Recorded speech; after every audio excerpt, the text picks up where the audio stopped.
Galw'r cynulliad cenedlaethol I drefn. Fel y gwyddwch mae Prif Weithredwr a Chlerc y cynulliad, Claire Clancy, wedi penderfynu ymddeol yn dilyn bron I 10 yn ei swydd. Y clerc yw swydd uchaf yn y Comisiwn a deiliad y swydd yw'r prif swyddog cyfrifyddu. Cyfrifoldeb Comisiwn y Cynulliad yw'r penodiad yma a thros y misoedd diwethaf rydym wedi cynnal proses recriwtio drylwyr a chystadleol I ganfod olynydd I Claire.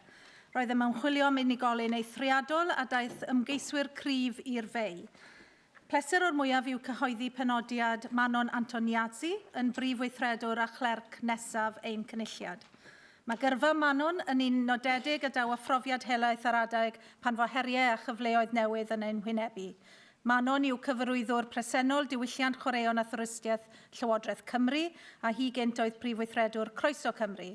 Yn gynharach yn ei gyrfa bu'n gweithio yn y BBC ac Esbyrorec a hefyd gyda Thywysog Cymru. Mae'r comisiynwyr yn sicr y bydd Manon yn dod â sgiliau a brwdfrydedd mawr i'r rôl ynghyd ag ymrwymiad angerddol I lwyddiant y cynulliad hwn. Mae perfformiad Comisiwn y Cynulliad yn effeithio'n uniongyrchol ar lwyddiant ac enw da'r cynulliad.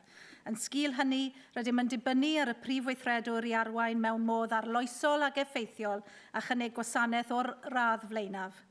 Diolch i'r Claire a'n staff ymroddedig a dawnus. Ystyrir y Comisiwn yn sefydliad uchel ei barch a edmygir gan seneddau eraill. Bydd Claire yn parhau yn ei swydd tan y Pasg ac yna bydd Manon yn cymryd yr awenau yn ystod y cyfnod heriol cyffroes nesaf yma yn natblygiad Democratiaeth Cymru. Diolch, ac felly symudwn ni ymlaen i'r eitem gyntaf.